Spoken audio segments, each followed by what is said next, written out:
Alright, this is drill 3 of the incident management Dropbox assignment. It is a 2-car MVA with major damage and 1 car on top of the other. There are 5 victims, 2 adults, 3 children spread throughout the incident. 4 of the 5 victims are major traumas. I'm running this incident as if it happened at the intersection of Limestone and East John. So far south side of the city, hospital's north side, probably 5 minutes away by emergency transport. The initial report.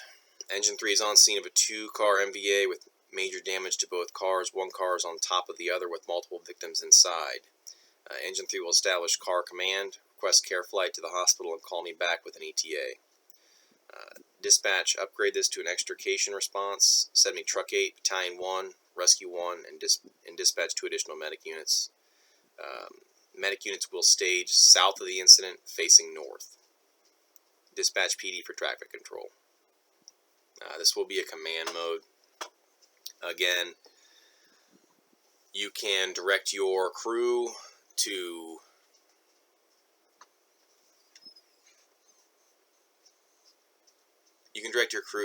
start assessing the situation, looking for victims, trying to get their location, but having the officer involved in this particular incident without having any power or ability to direct crews where they need to go is not the way to play this. There is not a whole lot of difference that officer is going to make with something as severe as this. If you want to pass command and go fast attack with a fender bender, sure, the officer can probably help with evaluating the accident, and that's in that case, and be able to request additional medic units or cancel the medic unit if they're not needed. But in this case, they're going to be needed. There's going to be a lot of units coming to this, and you're going to need to direct them where they need to go. I'm running this as if this would be taking up 2 lanes of a 4-lane road, so you will be able to have medic units basically stage on one side of the road, the opposite side of the road, and basically pull through the incident. This might not be the best way to handle this now that I'm thinking about it, but it allows basically a drive-through type deal. So you need a medic unit, they drive up, they grab their patient, and they go. The initial incident action plan. So I requested the primary extrication team, which is Rescue 1. I also requested the backup team. This is not necessarily the textbook extrication response, which would be a medic, engine, Rescue 1, and Battalion 1. I upgraded this and requested additional units because I knew this was going to be a very complex extrication. So I requested both extrication teams so that they can work together. I think the victims should be extricated by severity, but in reality, you're basically going to extricate the victims that you can get to first, whether they're severe or not. And 4 of the 5 are severe, so it's really not going to make a whole lot of difference. Engine 3 will work with the extrication teams. They will also deploy a hand line for fire suppression if needed. Like I said, medic units will stage south of the incident, pointing north. They can be called into the scene to provide patient care if need be. They all have their fire gear with them. They can be safe doing that, and when their patients are extricated, they can just load them and go. I requested care flight to the hospital. There's a helipad. We usually meet them there. That's the safest spot for care flight. Much safer than landing them somewhere else, but landing them somewhere else is also a possibility. Springfield High School's football field is very close by. They can easily land in there. There's also a couple of different locations. Limestone actually is wide enough that they could land there, but I would probably use that as a last resort. The hospital will also need to be contacted to let them know what's coming. A lot of times, care flight doesn't get there on time, and we have to take them inside. that hospital is not going to be able to handle 5 major trauma victims. They probably would struggle with 2. So notifying them early that this is coming would definitely be a necessity. So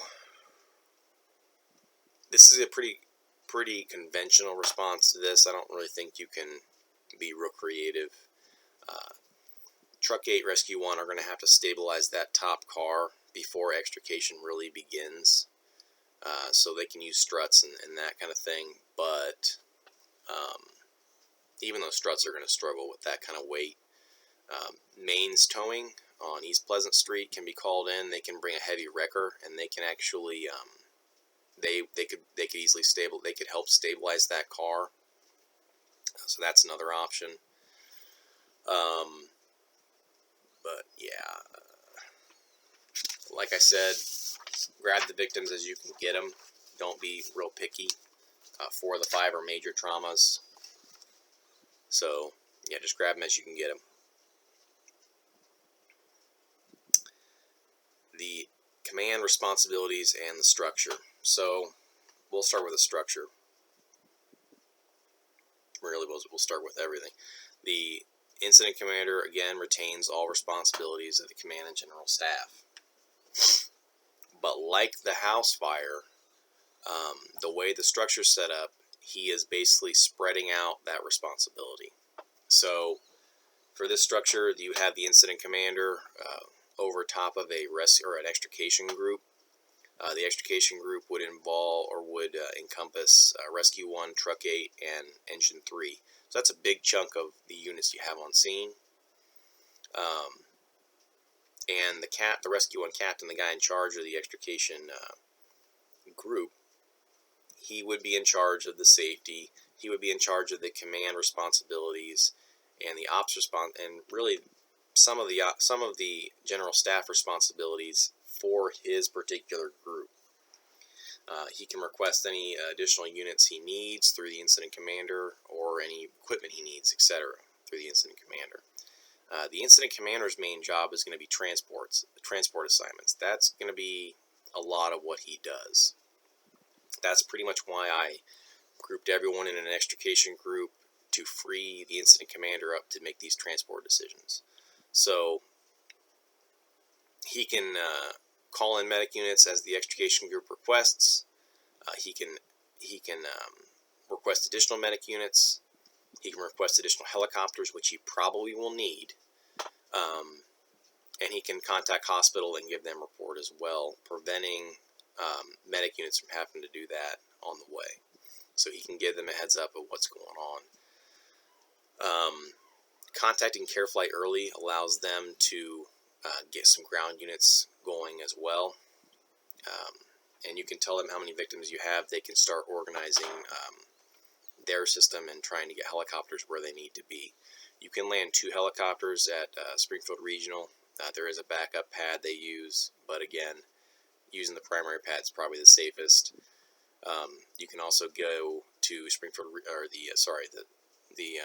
Springfield's High School's football stadium. Last resort would be Limestone.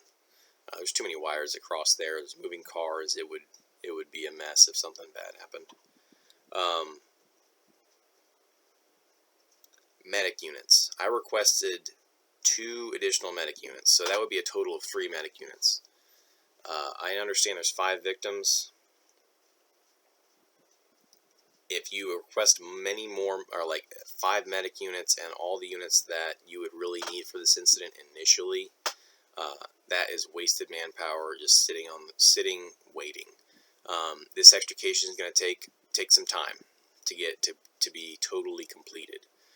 So my idea is that you request 3 medic units, and you can either request additional medic units later as the medic units at the hospital start going in service, or having those medic units come back to the scene and grabbing another patient. Again, it comes back to the battalion chief has dual roles of the incident commander, and as well as he's responsible for the manpower or coverage of the city. You can request mutual aid. It is very rare in Springfield. I'm not really sure why you can't get really a good answer. It might be a trust issue. It might be an ego issue, but mutual aid's not really requested by the city. But I think that having just 3 medic units, either rotating them, so having them drop the patient off, coming back to get another one, or having them go in service at the hospital and requesting an additional medic unit from somewhere else would be effective. Also, having Care Flight land at the football field with shorter response or shorter times would allow them to get back to the scene quicker. So that is drill 3.